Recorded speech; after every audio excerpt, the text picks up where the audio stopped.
Hello, everybody. Welcome to Continence Chat. My colleague, 𝘼𝙜𝙤 𝙎𝙤𝙬𝙧 and myself are thrilled to invite a new guest with us today, Jeanette Leardi. She is the author of Aging Sideways, Changing Our Perspectives on Getting Older. She is a social gerontologist, community educator, public speaker, and aging wellness leader who has a passion for older adult empowerment. Welcome, Jeanette. We're thrilled to have you, and we would love to hear a little bit about your background. Well, thank you so much. I appreciate the invitation to speak. About my background, well, I am a writer and an editor. I've been doing this all my life. Actually, I started out writing educational materials for children, and I still do that. So I have both ends of the aging spectrum. But when I was I'm 73, by the way. I think we should all not only admit our age, we should be declaring our age, whatever age, and be proud of whatever age we are. But when I was in my mid-40s, late 40s-ish, I became the full-time caregiver, primary caregiver to both my parents. And that experience of all of us trying to get them person-centered care, what a phrase that we gerontologists use, care that is geared toward them as human beings, as holistic, as whole human beings, as opposed to care that's convenient for a system, you know, what's convenient for the hospital or what's convenient for the insurance company or whatever. That struggle was so intense. And I was appalled at how sometimes my parents were marginalized or infantilized or minimized or neglected in many ways. And so after they both passed away, I decided to go back to school.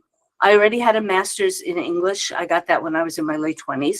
But I decided to go back to graduate school and study gerontology because I was just amazed at how we get aging so wrong and how we can get it right.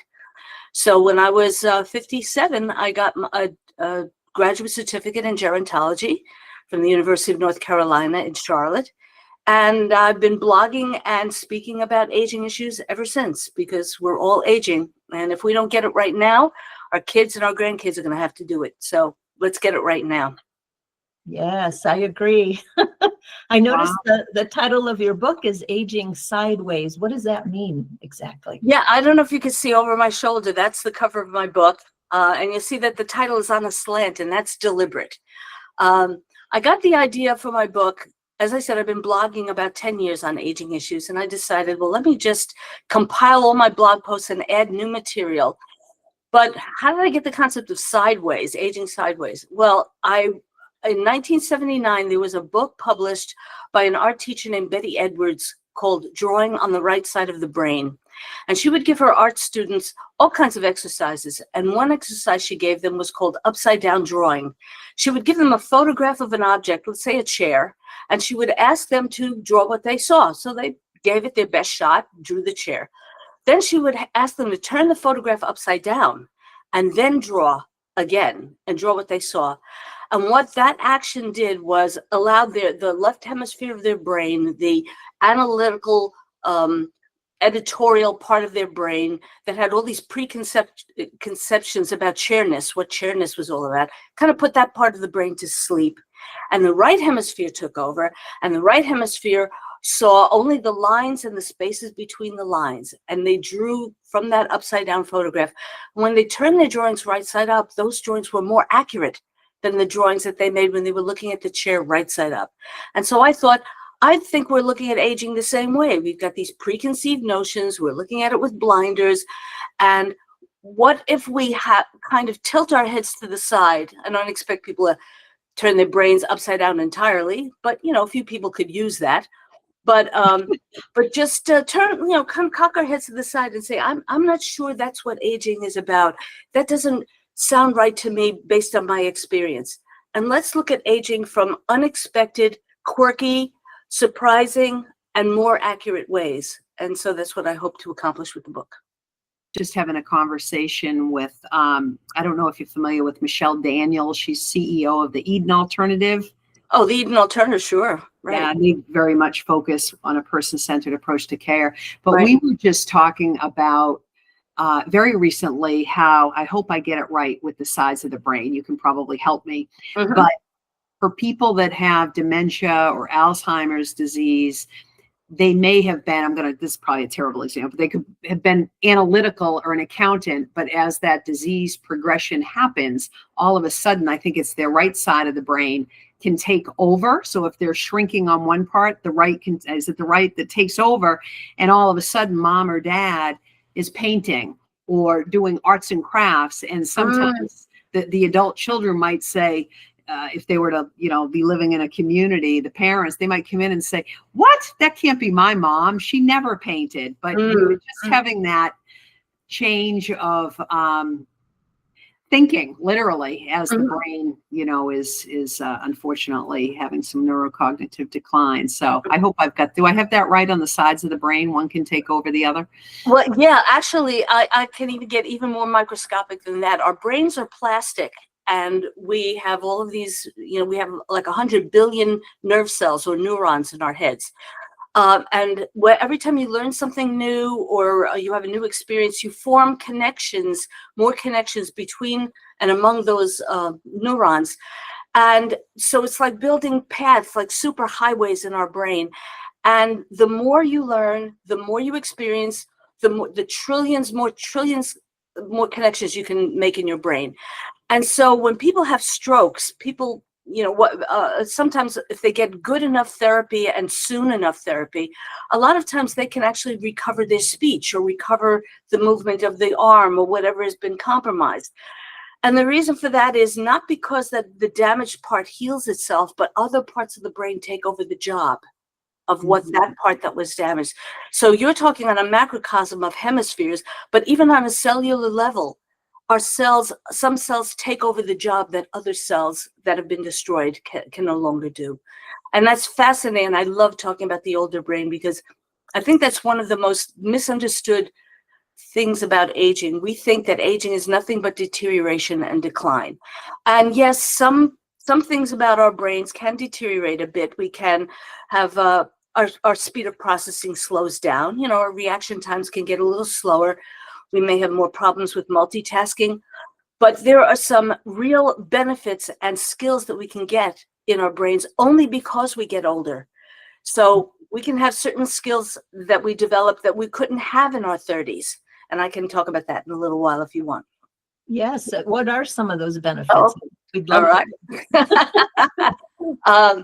Well, as I said, we're talking about the hemispheres, the two hemispheres of our brain.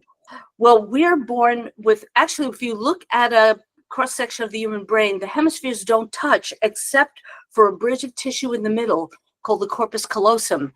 We're born with that little thin bridge of tissue, but as we get older, it gets thicker and thicker until it matures when we're in our 50s.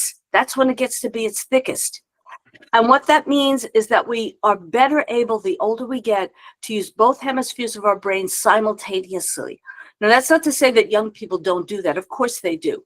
But we just get better at it because we have more connections between the two hemispheres than we had before. And what that means is that we start to problem solve differently than we did when we were younger.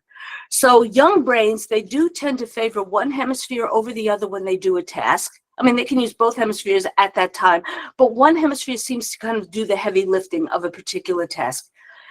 But as we get older, we may lose some strength of which hemisphere can take on the job fully, but that means that we have both hemispheres can take on the job. And the way I like to explain it is a young brain, let's say you give a young person a task of pushing a boulder up a hill. Well, that young brain will push that boulder with one arm right up the hill real fast, real strong.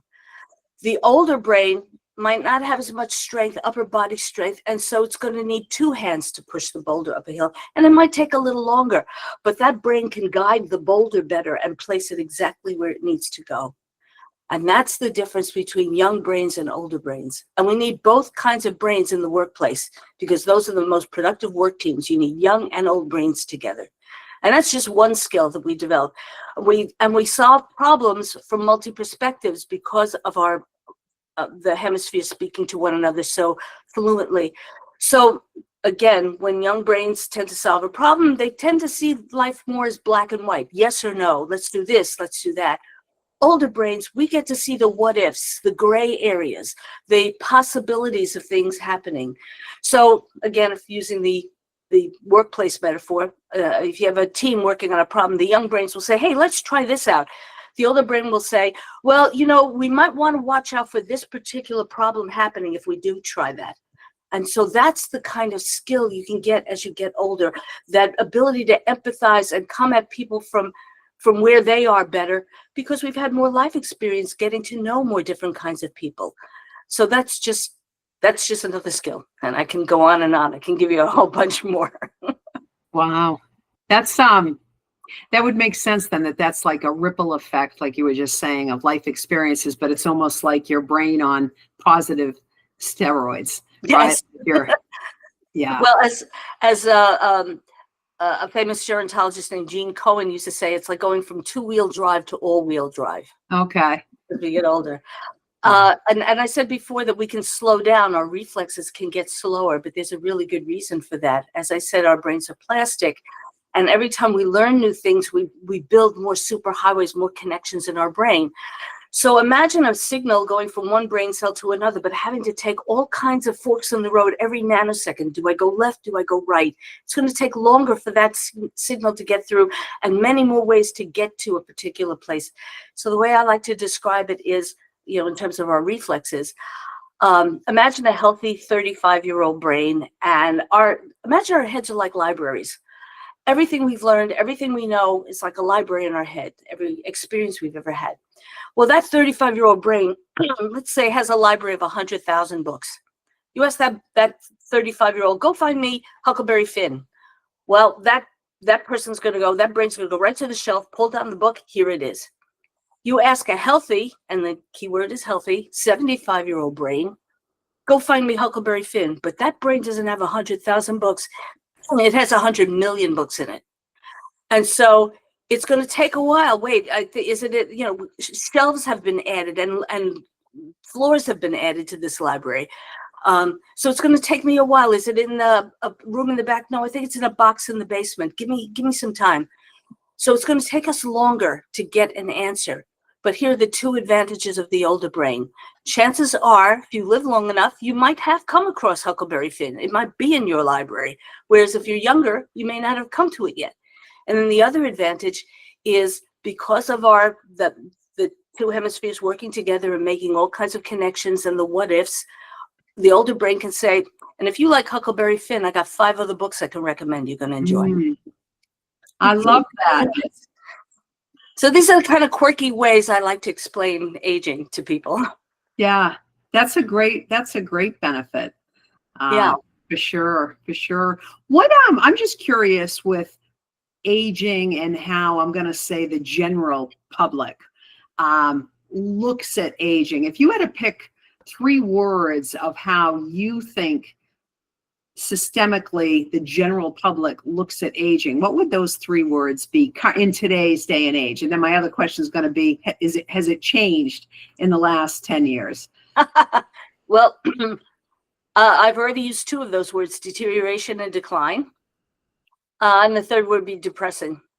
I think people are, people dread getting older. They just dread now, we have a very youth-centered culture. Anything new and improved is better than anything old and tried and true. And that's not to say that progress isn't important. Of course it is. And progress can be great. But if we're only seeing aging as deterioration, of course we're going to be afraid to get older. Of course we're not going to want to do it. The ironic thing is, everybody wants to live a long time, but nobody really wants to live that way if that's the ultimate inevitable way we're going to be. And that's not the case. I mean, it's certainly not the case. As I said, there's some gains and losses, but there are gains and losses at every age, aren't there? You know, when you're a baby, you have certain things, but you don't have other things. Or if you're a teenager, or if you're a middle-aged person, there's gain and loss at every stage of life. As far as whether it's changed over the last, what did you say, 10 years? Yeah, I'm just curious from your opinion. I think one of the bigger changes is that people now are aware of the word ageism. Whereas ageism, if you said that 10 years ago, most people would say, what are you talking about? Now there are a whole bunch of us pro-aging advocates who are talking about ageism as the discrimination solely based on your chronological age. When people make judgments about you just once they know how old you are, then they have all these stereotypes about you. And by the way, that can happen to kids too. Young people can be stereotyped because of their age. When people say to young people, oh, you don't know yet, you haven't experienced life enough, or I don't really think I could trust you. Or they have these other very negative stereotypes of young people. Oh, they're always with their phones, or they don't want to commit to things, or they're not disciplined enough. These are the stereotypes we lay on young people. Then we have the stereotypes we lay on older people. We're incompetent. We can't handle technology. We're cranky. By the way, have you ever known a cranky 2-year-old? Have you ever known a cranky teenager? I have. I've known plenty of cranky people, cranky middle-aged people. So we're cranky, we're clueless, we're fragile. Now, that's not to say that some of those adjectives apply to old people. Of course they do. But if we broaden ourselves and stop doing the lazy thinking of stereotyping, to me, stereotyping is lazy thinking.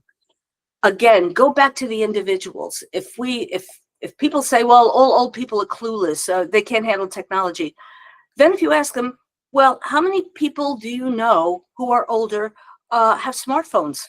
80% of people over the age of 65 have smartphones, you know, and use technology and go on the internet on a daily basis. So if you start to ask them, think about the people in your life, then the stereotypes start to wither away. It's like, oh, okay, well, yeah, not really true.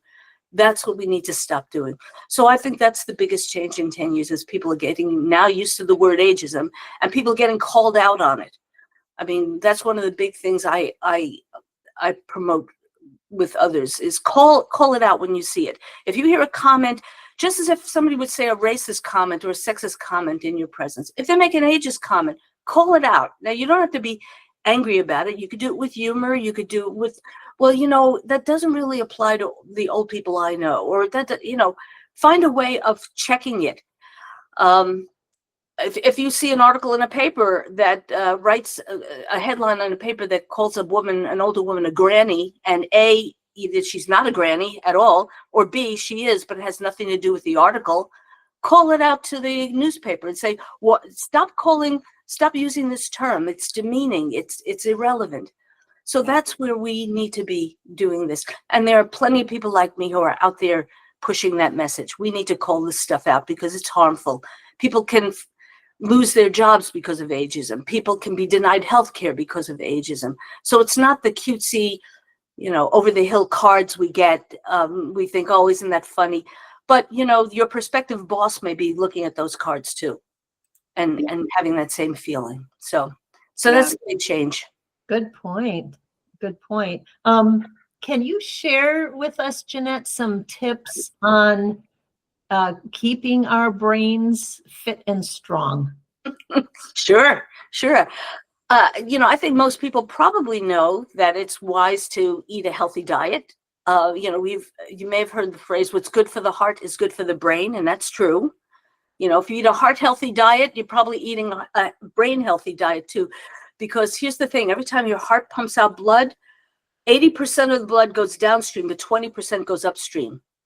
And our brains are only about 3% of our total body mass.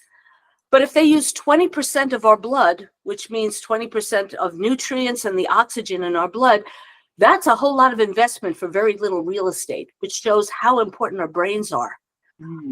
So anything good for the heart is good for the brain. Aerobic exercise, tremendously important for the brain.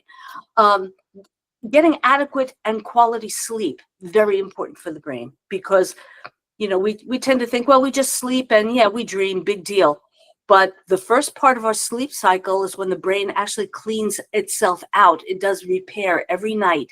And if you get good quality sleep, you go into deep sleep, that's when the cleaning goes on. And then when you go into REM sleep, that's when the dreaming goes on. And the dreaming is what helps us retain our memories, sharpen our memories, and recall things we've learned during the day. So getting good sleep, social interaction, very important. Stay connected to people. And I would go further, now that I talked about stereotypes, start forming relations with people considerably older and considerably younger than you.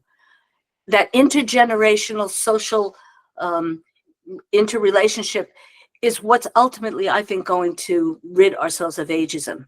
There's nothing like getting to know a young person to know that not all young people are X, Y, or Z, you know, and vice versa. So that's what I would say.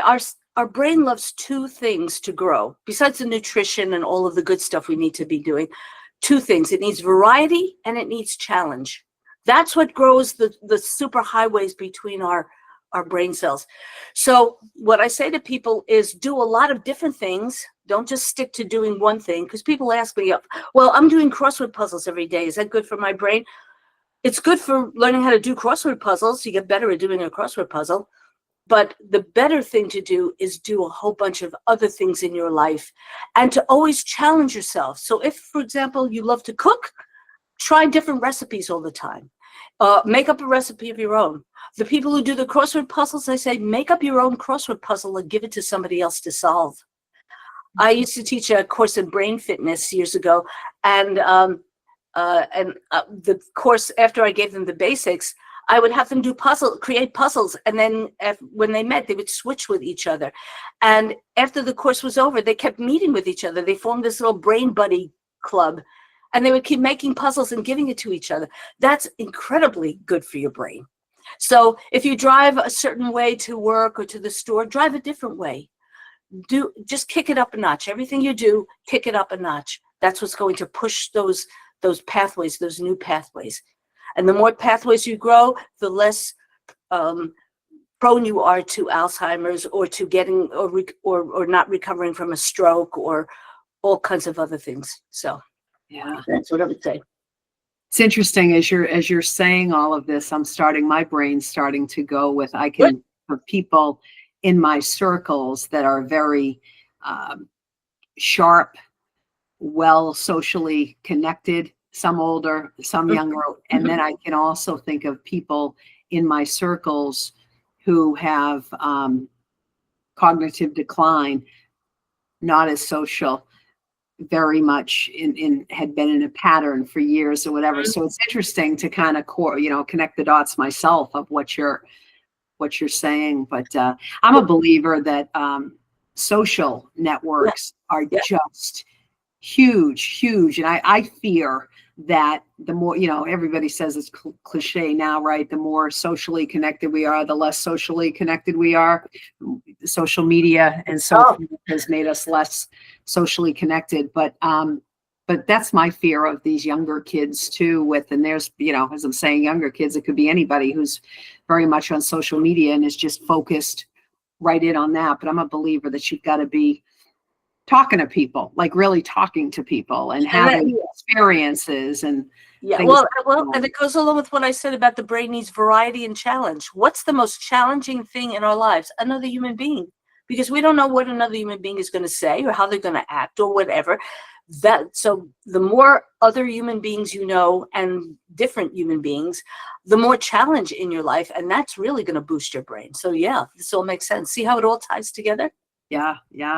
Where do you see AI fitting in a good way? I'm going to say in a good way in regards to aging.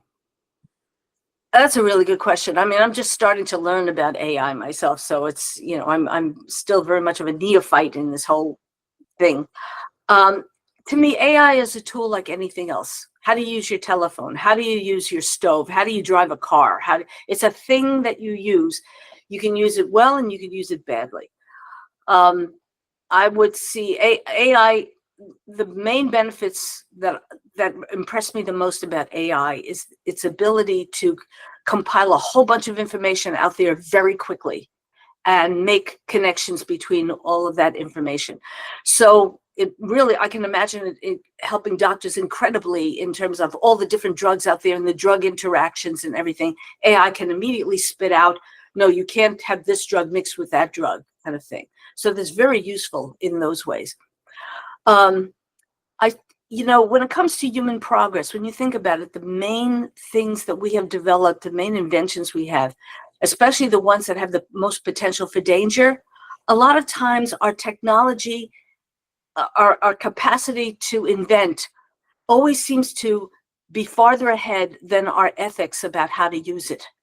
You know, I'm thinking about nuclear energy. I'm thinking, you know, about climate change, all the different, you know, we don't anticipate enough as to the potential harms in something. So with AI, it's the same thing. We really have to be aware that it could be used in worse ways.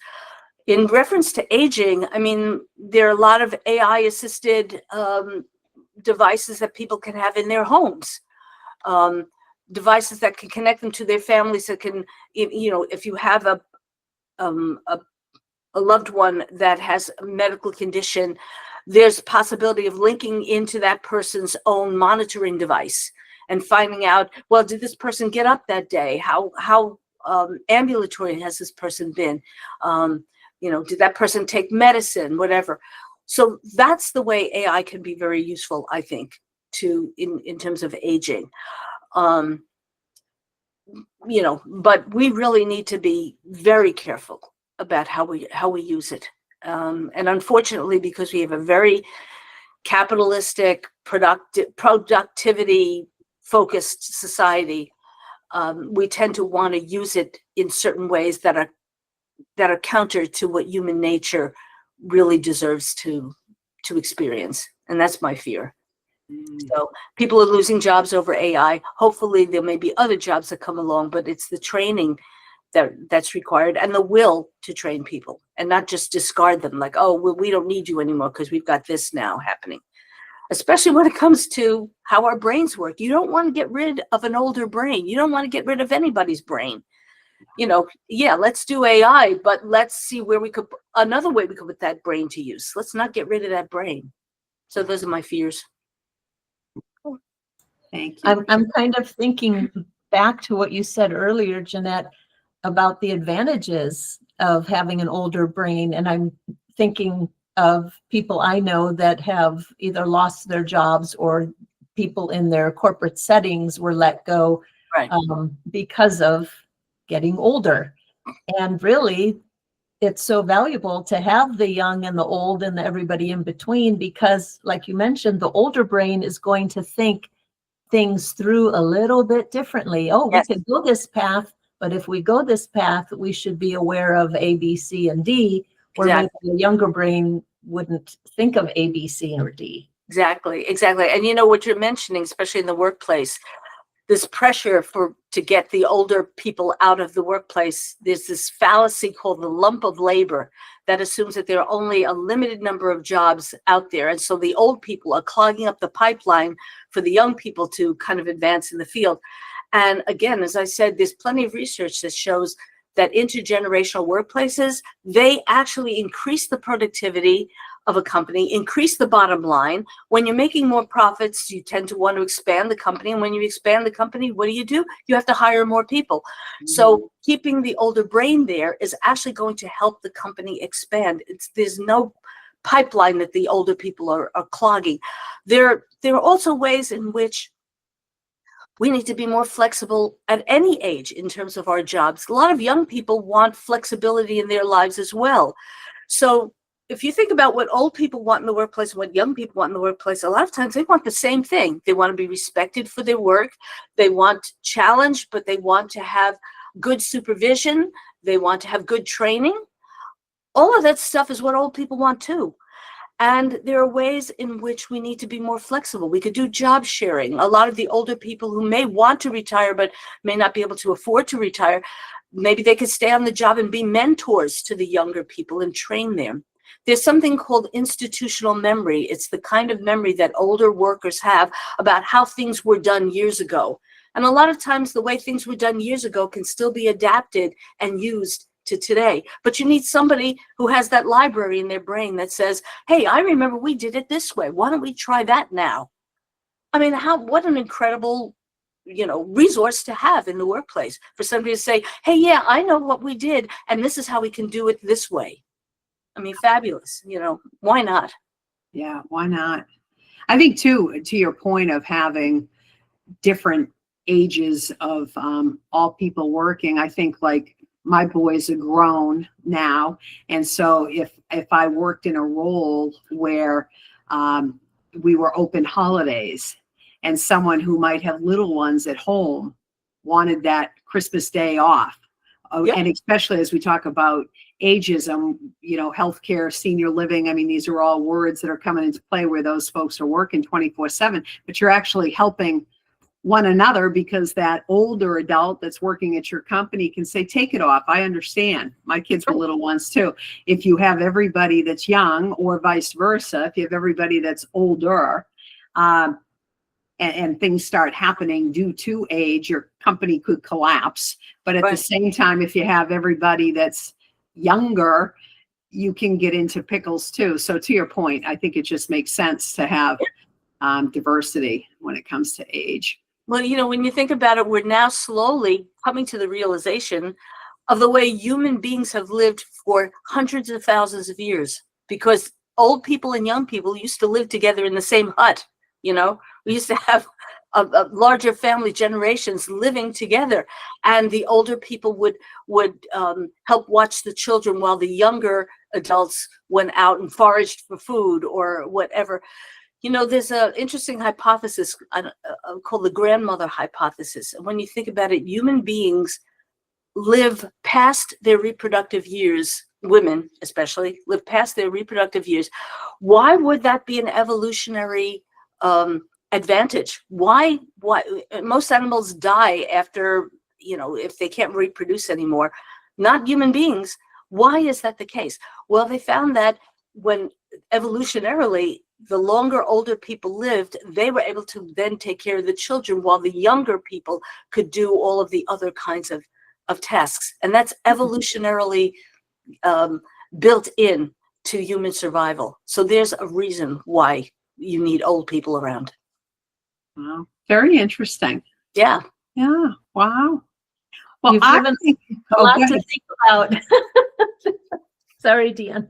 Yeah, no, I was going to say that's a perfect way. We're coming up on our time, but to Susie's point and to your, you know, last few thoughts there, I think that's a perfect way to say thank you for being our guest. And how, Jeanette, do people reach you?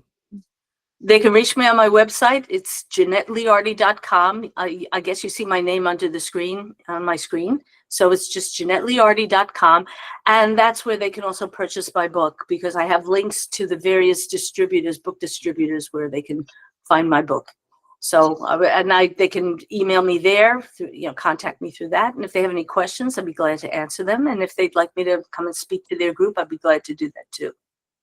Fabulous. Thank you. We enjoyed having you. Thank you so much for your time today. Susie, any final words for Jeanette?